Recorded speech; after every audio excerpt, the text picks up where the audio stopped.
Hola, hoy vamos a meternos de lleno en esto del procesamiento vocal. Hola, sí, un tema que, bueno, puede parecer un laberinto al principio, ¿no? Totalmente.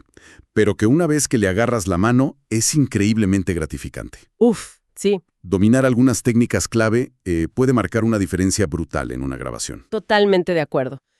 Lo que haremos hoy es eso, una exploración detallada de esas técnicas fundamentales. Nos basamos en la información y experiencia que encontramos en el material que revisamos. Exacto. Nos vamos a enfocar en los pasos esenciales usando herramientas bastante comunes. El texto daba ejemplos con las de Ableton Live. Sí, pero los principios son universales, ¿cierto? Exacto, eso es lo importante. Y también vamos a ver algunas alternativas gratuitas que son verdaderas joyitas. Buenísimo. El objetivo es ese, quitarle el misterio a todo esto. Queremos dar una guía clara, paso a paso, Ajá, sobre cómo ecualizar, comprimir, dar espacio a las voces, para que suenen más pulidas, más pro, ujú, incluso sin gastar una fortuna en plugins caros. justo eso. Y como decías, aunque mencionemos Ableton, esto aplica a Pro Tools, Logic, Cubase, lo que sea que usen. Totalmente. Lo clave es entender el porqué de cada paso. Muy bien, pues entremos en materia. Vamos a desglosar este proceso. Primero lo primero, la base, preparación y limpieza de la pista vocal. Fundamental. Hay una regla de oro que el material recalcaba mucho. Siempre escuchar la voz dentro de la mezcla, no en solo. Bueno, casi siempre. Casi siempre, sí. Porque si procesas la voz aislada, tomas decisiones de EQ o nivel que después, no funcionan con los otros instrumentos. Claro. El material daba un consejo práctico interesante. Para escucharla mejor sin aislarla, subirle la ganancia temporalmente, bastante, 15 o 20 decibeles incluso. Y bajar el máster. Exacto. Y bajar el volumen general de la mezcla. Así la voz resalta, pero sigues oyendo cómo interactúa con todo lo demás. Entonces, ¿cuándo usamos el botón de solo? Pues según lo que leímos, solo al principio. Y para buscar problemas técnicos muy sutiles. ¿Cómo qué? Ruido de fondo, clics, pops, algún golpecito al micro, o si la sala tenía mucha reverb natural que no queremos. Ah, claro. Cosas que la compresión luego podría amplificar un montón. Justamente. Es una fase de reparación, digamos, de limpieza quirúrgica antes de empezar a embellecer. Tiene todo el sentido. Porque al final, el gran objetivo de todo esto es la inteligibilidad, ¿no? Exacto. Que cada palabra, cada sílaba se entienda perfecto. La voz lleva el mensaje, la emoción. Y supongo que por eso necesitan tanto trabajo en su dinámica. Precisamente. La dinámica natural de una voz es enorme. Susurros, gritos, hay que controlarla sin matar la expresividad. Y ahí entra el primer paso práctico de procesamiento, la EQ sustractiva. ¿Correcto? Quitar lo que sobra antes de añadir nada. Y lo más básico ahí es el ruido de baja frecuencia, ¿no? Esos retumbes. Sí, se usa un filtro pasaaltos o low cut. El material daba unas guías. Empezar a probar por 85-100 Hz para voces femeninas, quizás 70 Hz para masculinas. Pero es una referencia, ¿no? Hay que escuchar. Siempre. Ajustar de oído para cada voz. Y usar pendientes suaves, 12 o 24 dB por octava. Nada de cortes verticales, que suenan muy artificiales. Mencionaban una técnica, subir el filtro hasta que suene delgada y luego bajar un poquito. Sí, exacto. Subes hasta que dices, uy, se pasó. Y ahí retrocedes un pelín. Buscas ese punto donde limpias el barro sin quitarle el cuerpo a la voz. Y además de ese filtro general, ¿qué más se puede quitar con EQ? Resonancias molestas, esas que vienen de la sala o del micro a veces. Ajá. Se usan campanas con una Q moderada, no filtros notch súper estrechos que suenan raros. El objetivo es suavizar, no borrar. Y a veces tocar un poco los medios graves también ayuda, ¿no? Sí, una pequeña reducción en los low mids entre 200 y 500 Hz puede dar mucha claridad, quitar esa sensación de bola. En la demo usaban el EQ8 de Ableton para esto. Y había un segundo paso opcional en esta limpieza, la compuerta de ruido o gate. Sí, opcional. Su función es eliminar ruido de fondo o filtración de cascos entre frases. Y para las respiraciones, Podría ayudar con las muy ruidosas. pero el material decía que para eso es mejor usar herramientas específicas o, idealmente, editarlas a mano, bajarles el volumen. Ah, bien. De hecho, en la demo que describían, no usaron gate porque la grabación ya estaba limpia. No siempre hace falta. Vale, voz limpia. Pero ahora viene lo interesante. ¿Cómo hacemos que suene pareja? Que no se pierda ni sature. Ahí entra la compresión, ¿verdad? Exactamente. La compresión es, como decías, el corazón del procesamiento vocal moderno. La herramienta clave. Sí, para controlar el rango dinámico, asegurar que se entienda todo y que la voz suene bien en la mezcla, que tenga su espacio. Y muy importante, aplicarla después de la EQ sustractiva. Fundamental. Si comprimes antes, esos ruidos o resonancias que no limpiaste hacen que el compresor reaccione mal. El enfoque que proponía el material era interesante. 2 etapas de compresión. Usaban el compresor de Ableton. La primera era el Peak Chopper. Sí, un cortador de picos. La idea es que controlar los picos fuertes y rápidos necesita un tipo de compresión distinta a la de suavizar la dinámica general. Claro, no es lo mismo. Intentar hacer las dos cosas con un solo compresor es difícil.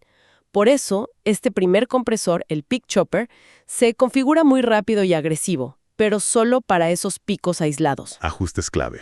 Modo Peak para reacción instantánea. Ratio alto, 6.1, 8.1 o más. Ataque y liberación súper rápidos. 1 milisegundo de ataque, 25-50 milisegundos de liberación, por ejemplo. Look ahead. Si lo tiene, sí, ayuda a anticiparse. Y rodilla dura, hard knee, para acción abrupta. El umbral se pone justo debajo de esos picos, para que la mayor parte del tiempo no haga nada. Como un guardián solo para los momentos más bestias. Y luego, la segunda etapa. El general Fattener. O compresor general. Este busca una compresión más suave, musical, transparente. Para nivelar todo. Eso, para nivelar las diferencias generales de volumen de forma constante, aquí los ajustes cambian mucho. Modo RMS, que reacciona más al promedio, como oímos nosotros. Ratio. Más moderado, 4.1 es un buen punto de partida. Ataque más lento, unos 5 milisegundos, para dejar pasar los transitorios iniciales y que no pierda definición. ¿Y la liberación? Más larga, 150 a 250 milisegundos, o incluso en auto si funciona bien. Y rodilla suave, soft knee, para que la compresión entre y salga de forma más gradual. ¿Y el umbral de este segundo? Se ajusta para que esté actuando de forma más constante, pero sin pasarse. En la demo buscaban unos 3 dB de reducción promedio. ¿Y la ganancia de compensación? ¿Makeup gain? Crucial ajustarla manualmente. Para devolver el nivel perdido, el material desaconsejaba el auto makeup gain. Mejor a oído comparando antes y después. Entendido. 2 etapas. Picos y consistencia. Ahora, después de comprimir, la voz puede sonar un poco apagada, sin brillo. Es un efecto secundario común, ¿sí? Por eso el siguiente paso lógico es la EQ aditiva. Ahora sí, a realzar. Exacto. Ahora que la dinámica está controlada y la base limpia, podemos devolverle vida, presencia. ¿Qué realces son típicos? Uno muy común es usar un high shelf o una campana ancha en los agudos, a partir de 8 o 10 kHz, como en la demo. Para añadir aire. Eso, aire, brillo, detalle, intimidad. Y si el EQ tiene oversampling, activarlo para los agudos ayuda a evitar artefactos. Había un truco interesante con macros en Ableton para esto. Ah, sí, muy ingenioso. Mapear en un solo control el realce de agudos y a la vez una pequeña reducción inversa de la ganancia de salida general del EQ. ¿Para qué? Para que al subir el brillo, baje un poquito el volumen general automáticamente. Así integras ese brillo sin que la voz salte de nivel. Es más un cambio de tono que de volumen percibido. Usaban EQ8 para eso. Pero claro, subes agudos y... ¡Sas! Las heces. Exacto, la sibilancia. Las S's, F's, sh, T pueden volverse muy ásperas, casi dolorosas. Para eso está el de-esser. Que básicamente es un compresor enfocado en esas frecuencias, ¿no? Exacto. Es un compresor que solo actúa en ese rango específico problemático. En los agudos. Y se puede armar uno con herramientas estándar. Sí, el material mostraba cómo hacerlo con el compresor de Ableton otra vez, usando la función de Sidechain EQ. ¿Cómo? Configuras el EQ del sidechain para que el compresor solo escuche la banda de la sibilancia, digamos entre 6 y 8 kHz. filtras todo lo demás. Y entonces comprimes solo ahí. Justo. Ajustas el umbral para que reduzca la ganancia solo cuando esas S's superan cierto nivel. A veces mezclar un poco la señal original, dry-wet, lo hace más natural. Y un ecodinámico.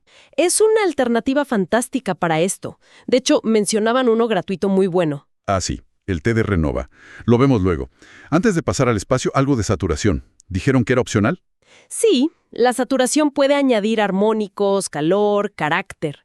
Si la usas, el consejo clave era ponerla antes de la compresión. Antes. ¿Por qué? La lógica es que así afecta más a las partes fuertes de la voz y menos a las suaves o a las respiraciones. Ayuda a preservar un poco la dinámica natural antes de que los compresores nivelen todo. Interesante. Dicho esto, en la demo probaron, pero la quitaron. No pegaba con el estilo jazz. Un buen recordatorio de que no todo sirve para todo. Hay que escuchar. Bien. Voz limpia, controlada, tono ajustado. Pero suena un poco pegada al frente, ¿no? ¿Flotando en el vacío? Exacto. Necesita un espacio donde vivir. Ahí entran la reverb y el delay. El ambiente. ¿Sí? Las grabaciones de estudio suelen ser muy secas. La reverb simula un espacio acústico, le da profundidad. Y se usa típicamente en un canal de retorno, un bus de efectos. Con la reverb al 100% wet en ese canal. Eso es. Envías parte de la señal vocal seca al retorno y controlas cuánta reverb quieres ajustando el nivel del retorno. Es mucho más flexible. Y puedes mandar varias pistas a la misma reverb. Claro, para que compartan el mismo espacio. Ayuda a cohesionar la mezcla. Dentro de la reverb, el pre-delay era importante. ¿Qué hace? De que suene la reverb. Crea separación. Exacto. Separa el sonido directo de la voz del inicio de la reverb. Imita un espacio real y hace que la voz suene más cercana, definida, no lavada inmediatamente. En la demo calcularon unos 22 milisegundos según el tempo. Y también ecualizar la propia reverb. ¡Crucial! La reverb ocupa frecuencias. Hay que ponerle un pasaltos para quitarle graves y evitar el barro, mud. ¿Y los agudos? También se suelen atenuar un poco con un pasabajos o un shelf, para que no compita con el brillo de la voz principal ni genere sibilancia artificial. Queremos el espacio, no el ruido extra. Mencionaban un truco de reverb invisible. Suena bien eso. Es una técnica genial para ajustar el nivel. Subes el envío o el retorno hasta que la reverb sea obvia, incluso un poco pasada. Ajá. Y luego bajas gradualmente hasta que casi no la notes. Pero si la muteas, sientes que falta algo. Ahí está. Cuidado con pasarse antes de masterizar. Totalmente. Lo que suena bien en mezcla puede ser demasiado en el máster. Y el truco avanzado. Comprimir la reverb con la voz. Sidechain. Sí, sidechain compression en la reverb. Muy popular.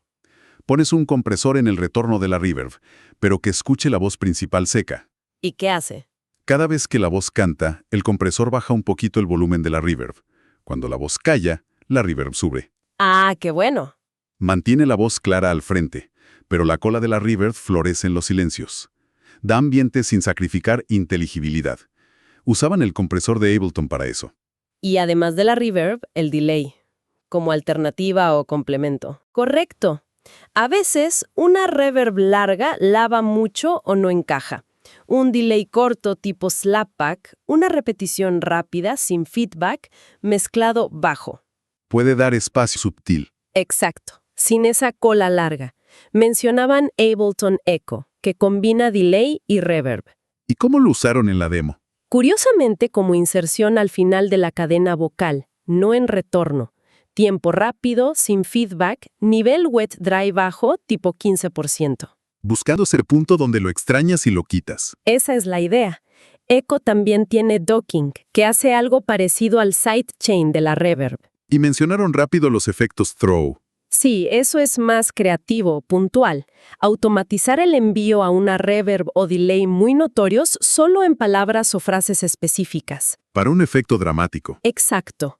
Como lanzar esa palabra a otro espacio por un instante. Y para terminar con el ambiente, el exciter. ¿Qué es? Es un efecto para realzar aún más los agudos. Añade chispa, crispness. No es solo EQ. ¿Qué combina? Suelen combinar EQ de agudos con saturación armónica o distorsión leve, a veces con presión, para generar esos armónicos superiores. Se usan con moderación, en un retorno. ¿Y cómo se controla la cantidad? Usándolo en retorno, envías la señal vocal. La clave es controlar la mezcla ajustando el nivel del retorno, no el envío. Así mantienes los ajustes internos del exciter fijos y solo decides cuánto de ese jugo quieres. Genial. Todo esto suena a muchos plugins, pero destacaron las herramientas gratuitas. Absolutamente. Y eso es una excelente noticia. Hay opciones gratuitas de altísima calidad. Mencionaron varias que valen mucho la pena. A ver, para EQ, ¿cuál recomendaron para empezar? El TDR Boss Slick EQ. Ideal para entrenar el oído porque no tiene analizador visual por defecto. Simple. 3 bandas plus pasaltos. Tiene modos interesantes, controles por pasos fijos opcionales y hasta saturación sutil en la salida. Fantástico para aprender a escuchar. Y para cosas más complejas como sibilancias o resonancias. Ahí destacaron el TDR Nova, un ecualizador dinámico paralelo gratuito. ¿EQ dinámico qué era? Un EQ que reaccione al nivel de una frecuencia específica, corta o realza solo cuando esa frecuencia supera un umbral.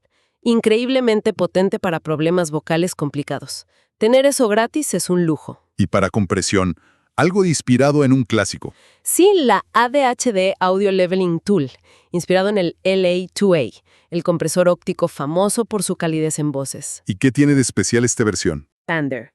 Un efecto simple para añadir amplitud estéreo, basado en el de Massive. Da una sensación de espacio diferente a la reverb o delay. Y destacaban que tiene buena compatibilidad mono. La verdad, es genial saber que existen estas alternativas tan potentes y gratuitas. Sí, permiten explorar todo esto sin barreras económicas. Demuestran que se pueden lograr resultados pro con herramientas accesibles. Bueno, creo que cubrimos bastante. Resumiendo la cadena básica que vimos, Empezamos con limpieza, EQ subtractiva, pasaltos, resonancias y quizá un gate. luego control dinámico, compresión, a menudo en 2 etapas, peak plus RMS. Después, moldeado tonal. EQ aditiva, brillo y deesser, sibilancia. Y finalmente, creación de espacio, River Yaw Delay en retornos, con ajustes finos, predelay, EQ del efecto. Sin olvidar opcionales como saturación, antes de comprimir, o exciters, en retorno. Es un buen mapa de ruta. Sólido, sí. Pero es solo una guía. El procesamiento vocal depende tanto del contexto. La voz, el género, la mezcla. Mucha práctica y escucha crítica. Exacto. Y experimentar. No tener miedo a probar. Totalmente. No hay fórmula mágica. Y para cerrar, una reflexión que dejó el material.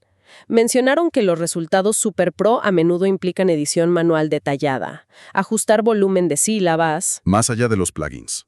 Exacto. Y me pregunto, ¿cómo cambiaría nuestra forma de usar compresores si escucháramos buscando activamente esos momentos donde un ajuste manual sería ideal? ¿Nos haría ser más útiles con la compresión general, sabiendo que el toque final puede ser artesanal? Interesante.